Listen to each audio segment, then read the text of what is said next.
You know the accident up there? Yeah. The lady, she broke her neck. Oh my God, where is she? Standing next to my window.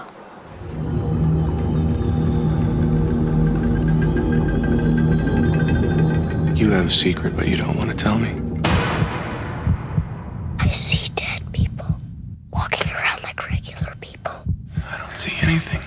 Are you sure they're there? They're everywhere. They want me to do things for them. I think that they know that you're one of these very rare people who can see them, so you need to help them. What if they don't want to help? I don't think that's the way it works. How do you know for sure? Not every gift Is anyone there? is a blessing. Look out! The Sixth Sense. Please make them leave. I'm working on it.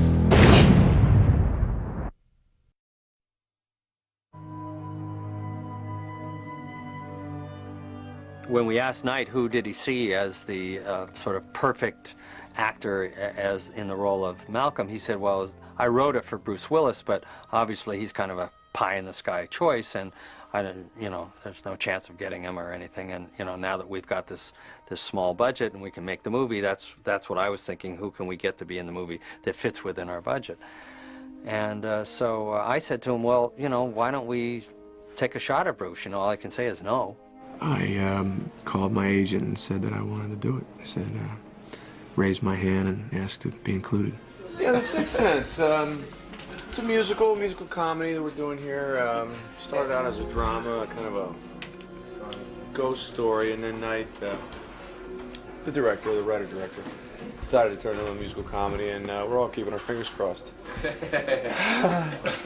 Well, Toni Collette was another kind of unusual situation in that Knight really wanted a South Philadelphian look, feel, speech, everything about this character.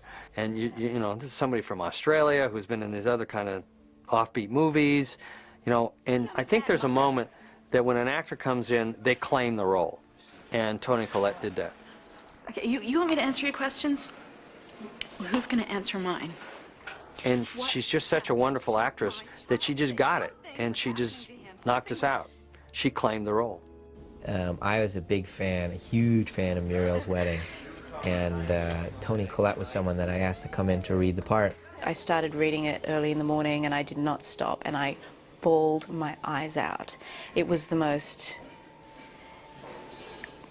beautiful, scary, spiritual, real story and script that I think that I've ever read. I was at a really fragile point, and it made me feel good about being alive. It made me feel okay about dying, and that, I mean, for a film to be able to do that, that's pretty special. I was amazed by the quality of realism and the quality of the supernatural that creeps into the story.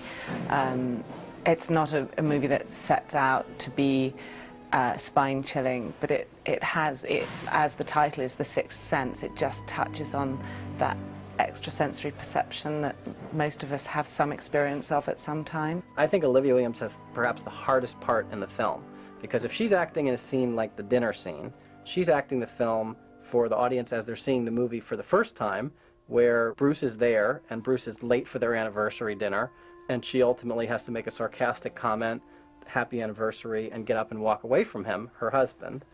And that's one way of playing the scene. She has to play the scene another way, where she's decided to go out on her anniversary all by herself to the place that her and her husband got engaged, and to be there experiencing mourning, and ultimately to say happy anniversary wistfully to herself, and sadly get up and leave. And both of those scenes need to be equally real and play at the same time.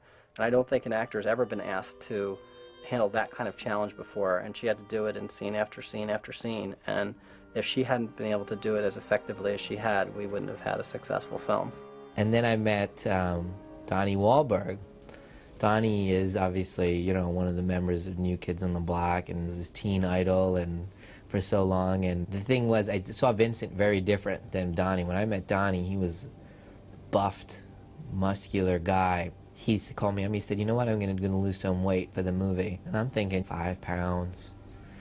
trim, you know, get a little trim, maybe 10 pounds if, you know, he kills himself. He came in, and I didn't even recognize him. He had lost 43 pounds, and that is an amazing amount of weight to lose in that much time, or any amount of time. You know why you're afraid when you're alone? The Vincent scene is the gunshot that needs to be heard through the whole movie.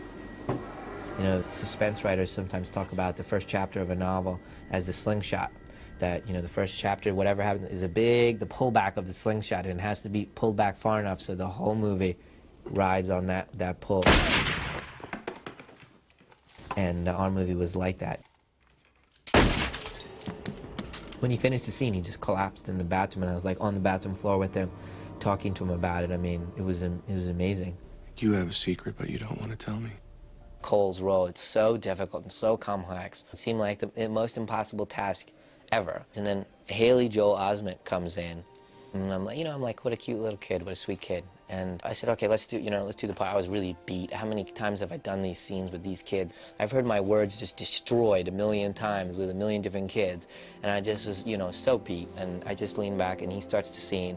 And it was like, I've never heard the scene before. Like, I've never heard the dialogue ever said before. It was like a movie that I didn't write. It was just, all of a sudden, every word was perfect. And he finished the scene, and he was crying, and I was crying, and I was like, I could not believe. I go, oh my God, who are you? Cole is for one, he's a fighter, and he'll fight whatever comes his way, whatever is bothering him, and the shadow that's over him for most of the movie, he fights it and fights it and fights it and will go down fighting. He's very interesting. He's a very interesting character. He plays on all kinds of different fronts and colors. He isn't just a depressed, sad little boy for what's overshadowing him, and he'll try and be a normal kid through whatever happens. He's a very deep person. He's the most talented child actor I've ever seen. I mean, I would rank him with some of the best adult actors I've ever worked with. He really is just immensely talented and pretty much unaffected by his talent, and doesn't really make a big deal about it, but he really is a great actor. In all great movies, the great movies, there's some element of magic. When I say magic, something that goes beyond paper where you go, you put A with B and you get this. No, it's something beyond that. You can't recreate it if you tried. You can't recreate it. And Haley is our magic.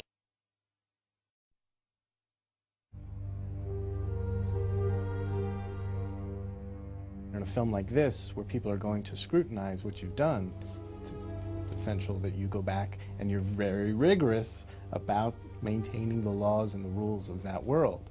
Well, one of the things we really wanted to protect is that if you saw the movie for the second time, that we were true to it and we were honest about it, and we didn't just pull a fast one. So we had to establish rules about each scene and how Bruce would interact with people and situations and physical things. So we had these rules, and one of the rules was that if a ghost was mad or angry, it got cold. When we have the angry ghosts in Cole's apartment, you see the temperature start dropping, and that's sort of a foreshadowing of what's coming, and hopefully it's building up a little suspense. And then we would see the cold breath. And that was only when a ghost was angry, because people have asked me, well, why don't we see breath when you see Bruce Willis's character? Well, it's because he's not angry, and he's trying to help the situation. He obviously doesn't know he's dead, which is another thing that Cole actually says. They don't know they're dead. He had to have on the same clothes the whole time, but that rule was that it wasn't necessarily the clothes he had on when he was shot. It was clothes that he had interacted with that evening. So he had his trench coat, he had the sweatshirt that he put on when it got cold, he had his muffler, he had his tie. So if you look at that, he's got the same shirt on the entire movie. Another rule that exists in the film is that with enough effort, Bruce Willis's character can impact the physical world. So as Bruce's wife and her employee are about to embrace over the birthday gift, he kicks the door and smashes the door and walks away. So when he's out in public, like he's in the restaurant, you look closely when he comes up to the table and he sits down with his wife, he doesn't move the chair. So in other words, if you're in the restaurant, you don't notice anything strange going on there. It's just a woman who seems to be kind of sad having dinner by herself. One of the most interesting things, I think, about the rules is they relate to the style and the idea Knight had about making this film, which was that he was very true to each character's emotional point of view.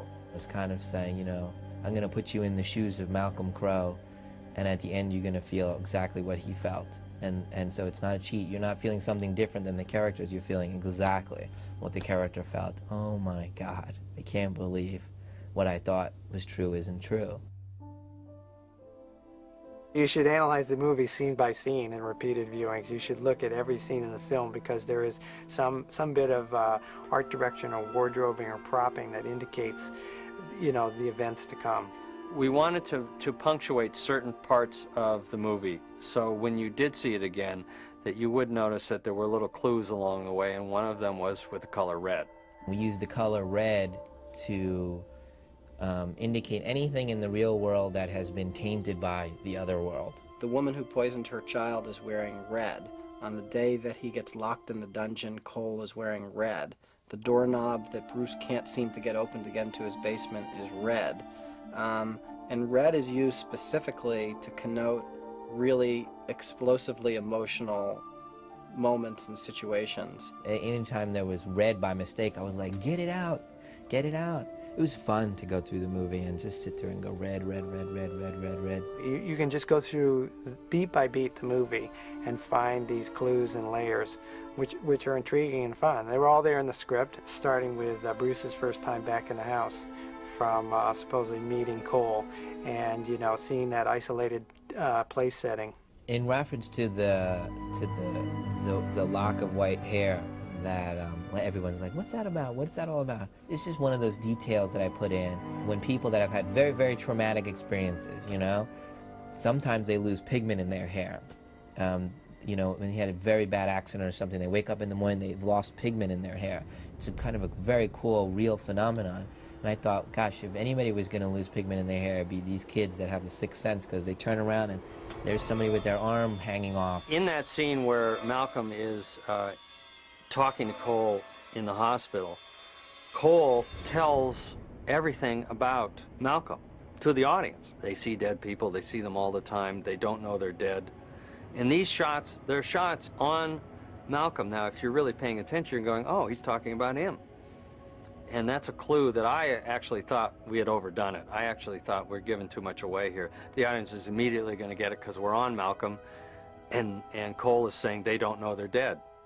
Well, nobody gets it. So there are clues all the way along where you see that, you know, when he's sitting there in the living room with his mom, you think they were talking, but they weren't talking. He's just sitting there and she's waiting for him to come home. When you look at it, you'll see that it all still tracks and all makes sense and adds up to the ending.